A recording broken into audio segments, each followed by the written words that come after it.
साथियों नमस्कार। सभी झारखंड की जनता को जोहार।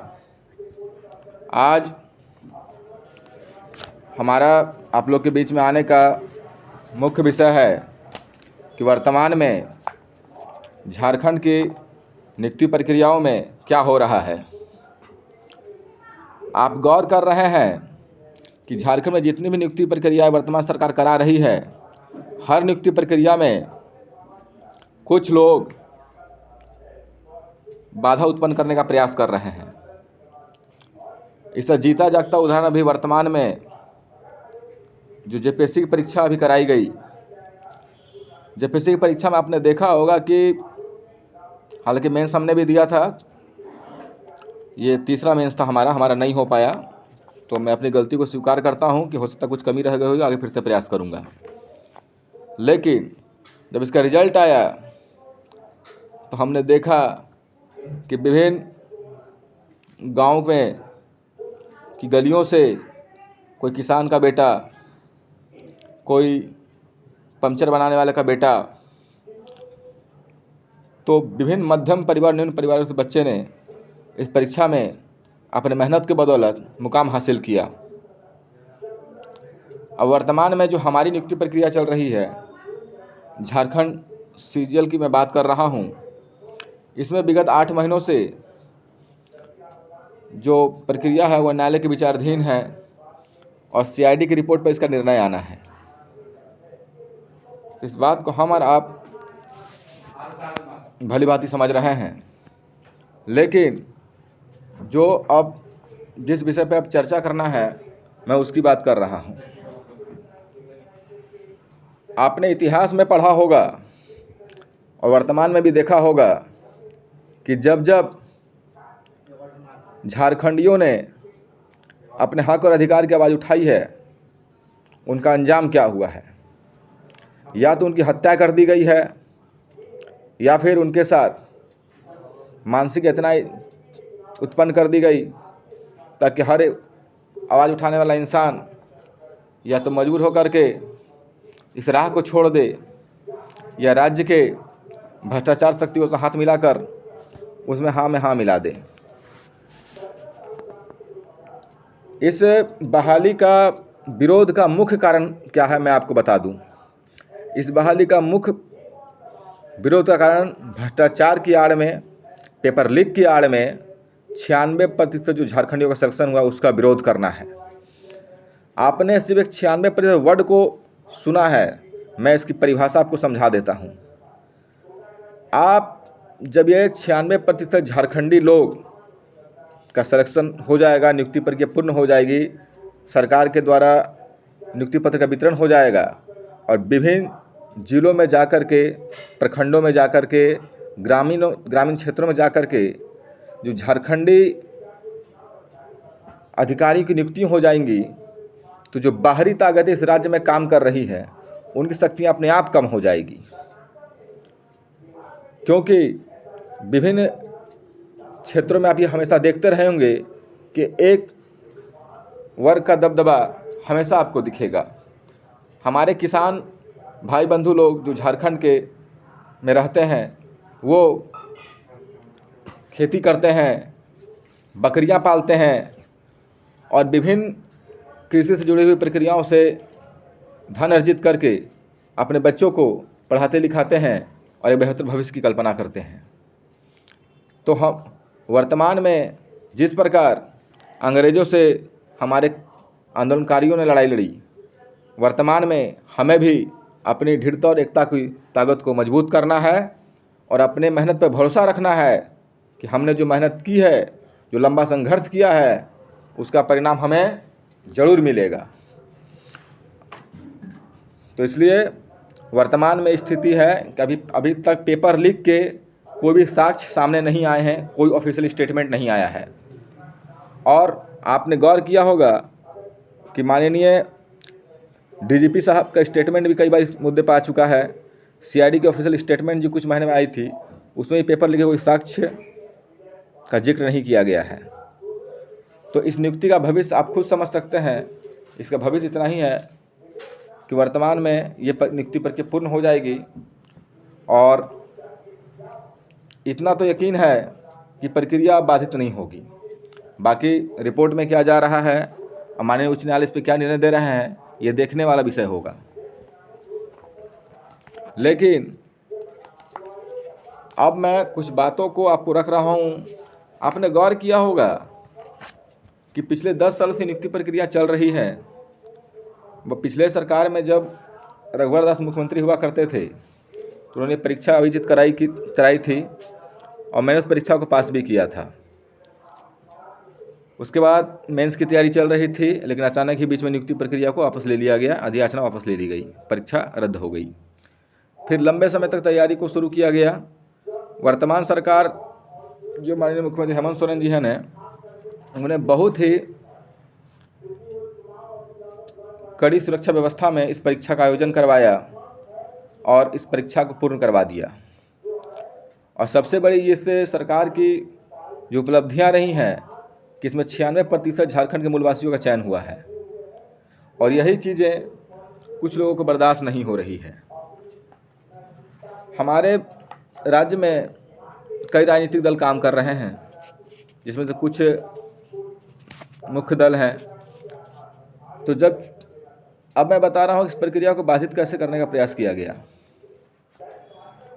चुनाव के पूर्व ये अफवाह उड़ा दी गई कि परीक्षाओं में पेपर लीक हुआ है, सारे साक्ष्य हमारे पास हैं, और इसी अफवाह के आधार पर जो छात्र जो विगत कई वर्षों से नौकरी की तैयारियों में लगे हुए थे और लंबे संघर्ष कर रहे थे, और 28 जनवरी की परीक्षा भी रद्द हो चुकी थी, जिसके कारण उनके मानसिक अवस्था में ये भ्रामक स्थिति पैदा कर दी गई कि परीक्षा में व्यापक स्तर पर धांधली संपन्न हुई है। लेकिन जब जांच की प्रक्रियाएं आगे बढ़ी और वही वर्तमान में ये स्थिति है कि पेपर लीक के कोई साक्ष्य अभी तक सामने नहीं आए हैं। कुछ लोगों को हजारीबाग से लेकर के रांची पैदल मार्च करवा दिया गया। अब इसका उद्देश्य क्या था, मैं आज तक नहीं समझ पाया। क्या ये छात्रों के हित की बात थी या किसी राजनीतिक दल को चुनावी फायदा पहुंचाने की बात थी? उसके बाद इसे मैनिफेस्टो में शामिल करा दिया गया कि इस परीक्षा को आते ही रद्द कर दिया जाए। उस समय भी मैंने अपने सोशल मीडिया प्लेटफॉर्म से इस बात को उठाया था कि पहले आप इस नियुक्ति प्रक्रिया की पूरी जांच करा लें। अगर इसमें धांधली पाई जाती है, बड़े स्तर पर आपको भ्रष्टाचार दिखता है, तो आपसे निवेदन होगा कि पहली प्रक्रिया को रद्द कर दे, ताकि इससे किसी भी छात्र का हित प्रभावित ना हो।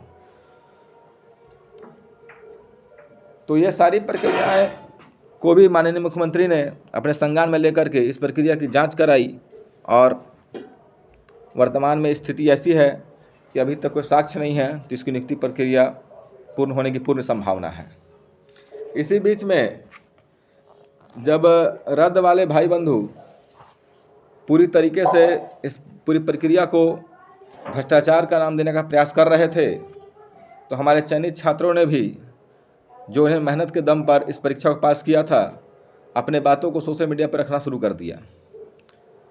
शुरू में पूरे तार्किक रूप से अपनी बातों को सोशल मीडिया पर रखा जा रहा था। कई व्हाट्सएप टेलीग्राम्स ग्रुप क्रिएट किए गए, ट्विटर को माध्यम बनाया गया। लेकिन जब एक चयनित छात्र अपनी बातों को रख रहा था, तो उन्हें विभिन्न तरीके से टारगेट करने का काम शुरू कर दिया गया। कभी उनके ऊपर में भद्दी गालियाँ दी गई, कभी उनके ऊपर कई आरोप लगा दिए गए, कभी उन्हें 35 लाख दे करके नियुक्ति लेने वाला घोषित कर दिया गया, तो कभी उन्हें पेंगुइन जैसे शब्दों से सम्मानित कर दिया गया, कभी उनके फोटो और वीडियोस के ऊपर कई तरह की टिप्पणियां कर दी गई। और जब छात्र को एक ऐसी स्थिति में लाके खड़ा कर दिए ये लोग कि पूरी रूप से मानसिक रूप से वो प्रभावित हो गए। उसके बाद केस करने वाले ने भगवान को भी चुनौती दे दी और केस का निर्णय आने से पहले ही परिणाम की घोषणा खुद जज बन के कर दी। रद्द मतलब रद्द।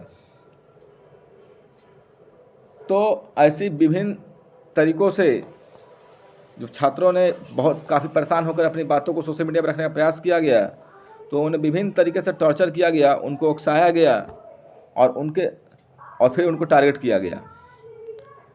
तो ये तो छात्र, चयनित और अनैतिक छात्र के बीच में थी, लेकिन बाद में जब डीजीपी सर ने या सीआईडी टीम ने इनके आरोपों को निराधार बताया तो उनके ऊपर भी कई तरह की टिप्पणियां की गई सोशल मीडिया पर, कई तरह की चुनौतियां दे दी गई, और वर्तमान स्थिति ऐसी है कि सबको एक ही कटघरे में लाके खड़ा कर दिया गया। हालांकि ये सोशल मीडिया की दुनिया एक वर्चुअल दुनिया है, ये किसी भी मुद्दे को उठाने का एक अच्छा माध्यम है, लेकिन मेरा सवाल ये था कि जब आप सिस्टम से लड़ रहे थे तो छात्रों को टारगेट करने का क्या मतलब था? आपने सबूत दिया था, उसकी जांच हो रही थी, इंतजार में हम लोग सभी लोग थे।